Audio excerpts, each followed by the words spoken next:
Hello and welcome to Whimsical Weirdos Pod. I'm your host Amanda, and today we'll be talking about Netflix's One Piece live action, episode 2, The Man in the Straw Hat. So if you listened to my first episode on One Piece, you would know that I've already seen a little bit up to at least Robin's arc, but I don't really remember much, to be honest, so I'm gonna just not really compare them. I feel like Netflix is moving a little bit faster than the anime or manga, so I figured let me just discuss like Netflix's story versus comparing them, because it's just moving way too fast to be compared, I feel like. So this is Buggy's episode. I'm super excited. And also Luffy's backstory with Shanks, so it's like a double whammy, which is awesome. We start this episode off with young Luffy, and he's saying that because he ate the devil fruit, he's worth more than all of Shanks' treasure. And I think that's so interesting because, after watching this episode, it kind of shows that Shanks values his friends. Whether or not they ate the devil fruit, he would have valued Luffy no matter what. So I feel like that's a fun, intro to what Luffy believes versus what Shanks believes. And then we cut to our regular Luffy and the crew, and Nami's trying to open that safe they stole from the first episode. Nami is able to open the safe, and the only thing in there is the map of the Grand Line.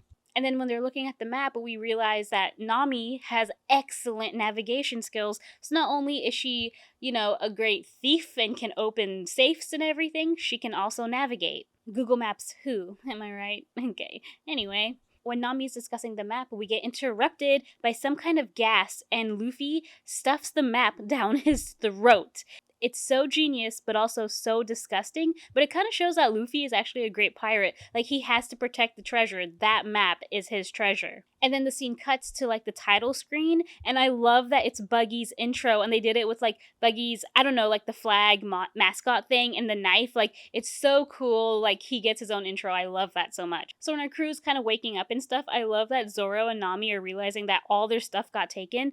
Zoro's, precious swords. And then Luffy is just like, oh, thank the Lord, my hat is still here.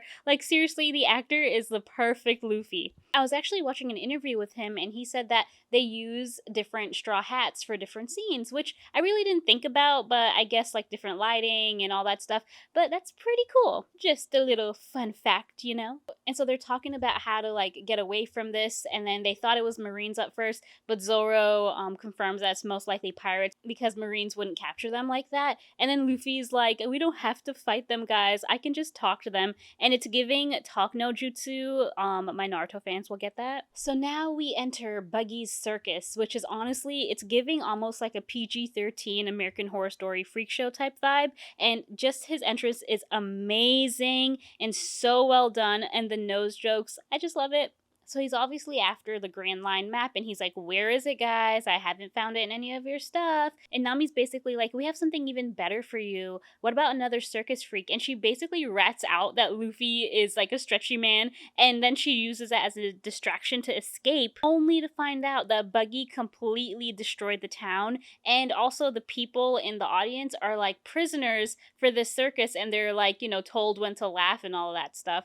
So, pretty dark. But then we jump to Kobe, which I was super excited to see. I did not expect to see Kobe at all again, especially I said I wasn't going to compare it to the anime, but listen, I just didn't expect to see him for a very, very, very long time, but we see him again so soon. I wonder if they're going to push to make him one of, not a main character, but, one of the side characters we keep up with. I would really enjoy that. I really like this character, and I think, seeing the Marines and what's going on there is really interesting. I just feel like Kobe is just so, endearing to watch. I guess that's the word. And Helmeppo being a cadet with him is just, just great character growth, and not using his dad's name. Hopefully they can grow together and maybe even become friends, and maybe Helmeppo won't be such a jerk. I don't know. Vice Admiral Garp is with Captain Morgan, and they kind of have the Marines up in assembly. They're introducing Garp, and Helmeppo is he's the one who captured Gold Roger, and that is such a huge deal. But before we can learn too much about Garp, we jump back to our crew, and Zoro and Nami, they're both trapped, and Luffy is being torture stretched. What the fuck, Buggy? That one was a little much, but it just looks super, super intense, but Luffy doesn't seem to be hurt, so I guess it's fine.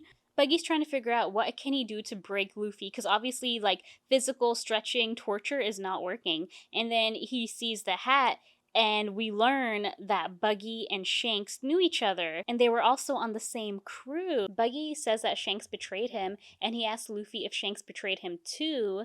And, I wonder if Luffy had said yes, if Buggy might have felt like camaraderie or like sympathy or empathy with him, and maybe like, tried to get him to join his crew, which I guess technically he did ask him anyway, but I just feel like he might have felt more emotional ties to Luffy if that was the case.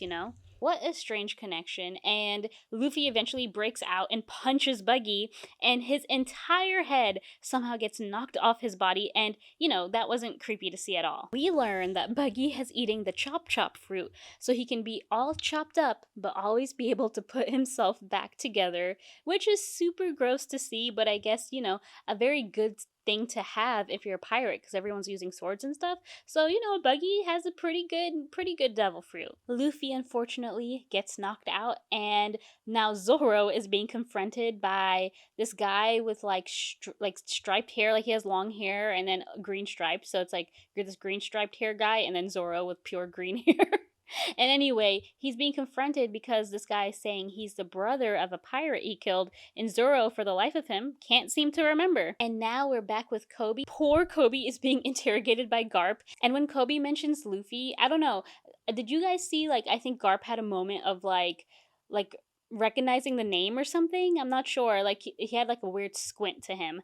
Anyway, he keeps questioning Kobe's alliance to Luffy, but Kobe just says pirates need to see justice, but I'm not sure he believes that. Like, he's not really, I don't know, giving confidence in that scene. Back to young Luffy, the Rude Pirates from episode 1, where they like made a bunch of like bottles break or something and Shanks went to clean it up.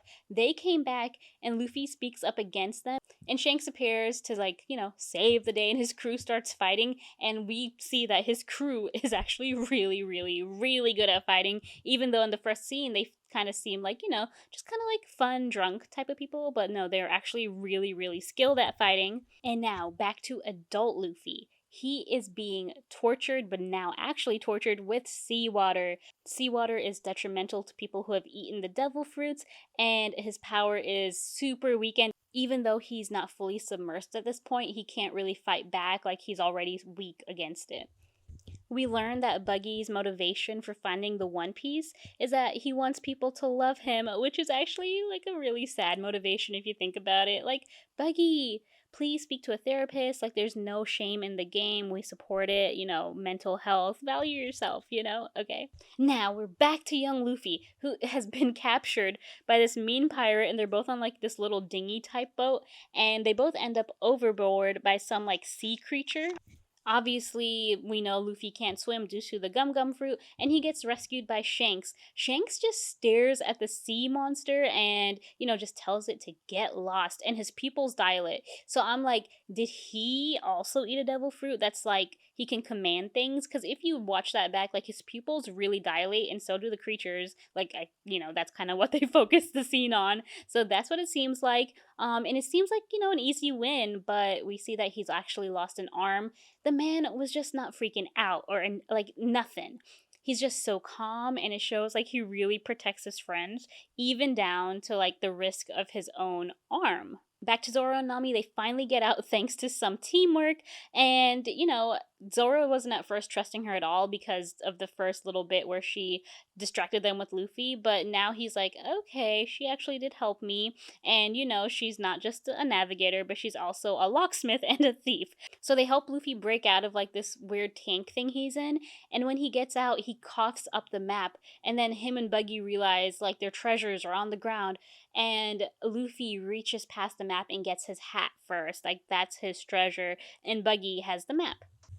Not only do we learn that Buggy can, get chopped up and put himself back together, but he can also split his body into parts at will. And it's pretty terrifying, but also reminds me of the Addams Family character Thing. I don't know if anyone watches that, but that's kind of like the little hand that walks around on by itself. That's what it reminds me of. Luffy then basically repeats what Shanks says from his flashback, which was basically, you can torture me all you want, but do not mess with my friends. And it kind of shows like Shanks' impact on Luffy and how it shaped how he lives his life now. Because when he was younger, we see he didn't really think like that. And those experiences with Shanks taught him, maybe we can talk things out. And if not, you're not going to mess with my friends, that's for sure. And then Luffy has a second brilliant idea in this episode, which was using the crates and storing parts of Buggy's body in each crate. I was like, that is genius. And it just shows like this guy can come up with smart plans even if he is super goofy at all times.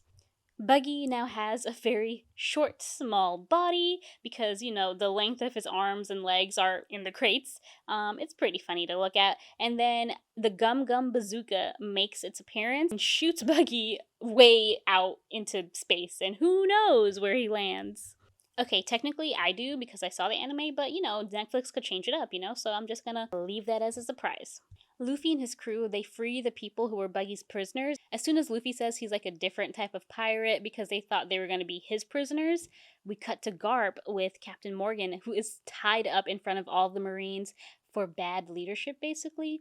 And Garp really hates pirates. It'll be interesting to see how Kobe does because now, like, he knows there are good pirates out there like Luffy. So will he like betray his friend for the Marines, or will he stay strong for his sense of like justice and being a Marine? And Garp has this speech, and then like there's this juxtaposition with like Garp's speech and the townspeople waving goodbye and saying thank you to Luffy is just so telling. We're seeing that things are not as they seem. We cut back to young Luffy saying goodbye to Shanks, and it's basically their last meeting, I believe. And Luffy, that's where he gets his hat and declares that his crew will be better than Shanks' crew and he'll find the One Piece. And that's kind of where Luffy's dream starts.